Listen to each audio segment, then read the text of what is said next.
Entre fidélité et désillusion, la base militante du PPACI s'interroge.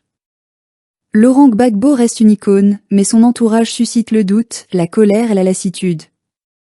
Les partisans réclament un sursaut, un retour à la vérité, à la proximité, à la vision première. Car plus qu'un homme, c'est une flamme qu'ils veulent sauver, celle du combat pour la souveraineté. Il arrive un moment, dans la vie d'un peuple, où l'amour pour un leader se mêle à l'amertume. Non pas parce que cet amour s'est éteint, mais parce qu'il a été blessé. En Côte d'Ivoire, beaucoup d'entre nous ont porté Laurent Gbagbo comme un symbole, un repère, une lumière dans la nuit des oppressions. Il fut le visage de notre fierté, celui qui osa dire non à la domination, non à la soumission, non à la France-Afrique. Mais aujourd'hui, la base militante, les vieux compagnons de route comme les jeunes militants, sentent une distance s'installer entre le leader et le peuple. Une fracture, un malaise, un vide. Et la question se pose, douloureuse mais nécessaire. Qu'est-il arrivé à notre combat? Nous avons vu grandir autour du président Gbagbo un cercle fermé, un entourage qui ne ressemble plus au peuple qu'il a jadis défendu. Des décisions se prennent dans le silence, des choix stratégiques se font sans consultation, et le parti qui devait être la voix du peuple est devenu le terrain des ambitions et des querelles d'appareil. Les mêmes visages qui, hier, dénonçaient l'injustice du pouvoir d'État, reproduisent aujourd'hui les mêmes méthodes d'exclusion et de mépris. Et pendant ce temps, la Côte d'Ivoire souffre, attend, espère. Beaucoup d'Ivoiriens se demandent si le président est encore bien entouré. Si les conseillers qui l'approchent lui disent la vérité ou lui cachent ce que le peuple murmure. Car la colère monte, même parmi les plus fidèles.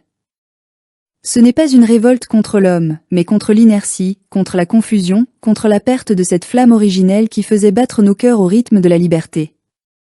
Nous avons connu des années de lutte, de prison, d'exil. Nous avons pleuré nos morts, enterré nos illusions, supporté l'humiliation de voir notre président enchaîné et envoyé à des milliers de kilomètres de sa terre. Et si nous avons tenu, c'est parce que nous croyons en la sincérité de sa parole, en la pureté de son combat. Mais aujourd'hui, beaucoup se sentent trahis non pas par Gbagbo lui-même, mais par tout ce qui s'est construit autour de lui, cette bulle, cette barrière, cet entourage qui semble filtrer la vérité et l'empêcher d'entendre le cri du peuple. Ce qui fait mal, ce n'est pas la défaite politique, c'est la perte du sens. Le FPI d'hier, le PPACI d'aujourd'hui, n'éveille plus les mêmes émotions. Là où régnait la ferveur populaire, on sent désormais la méfiance. Là où vibrait la voix du peuple, on entend maintenant le murmure des calculs et des rivalités internes.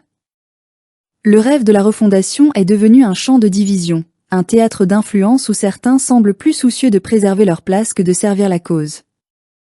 Nous ne pouvons pas ignorer ce malaise. Nous ne pouvons plus faire semblant que tout va bien.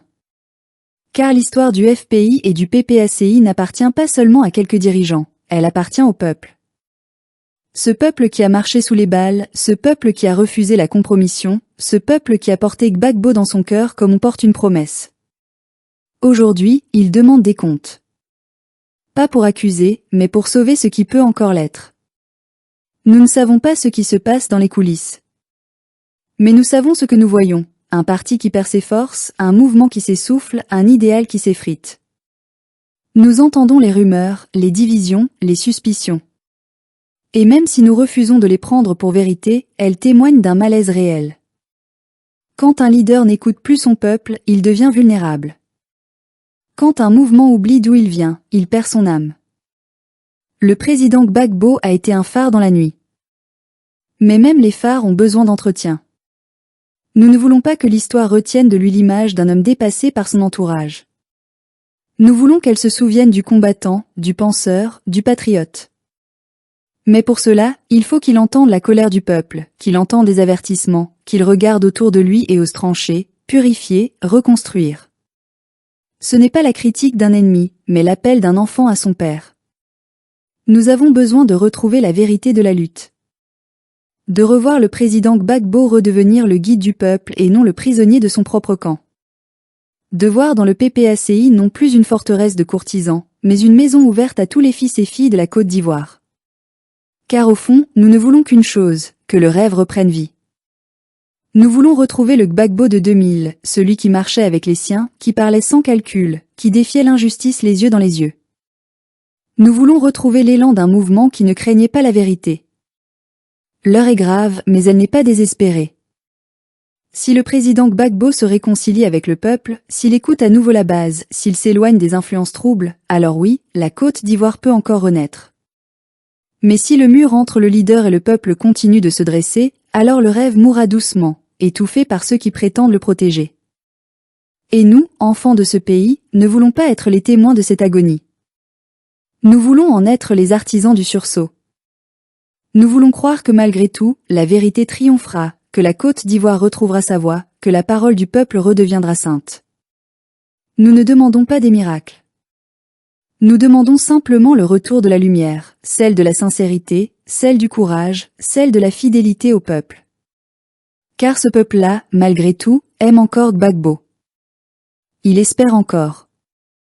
Il attend encore. Mais il ne pardonnera plus les trahisons silencieuses.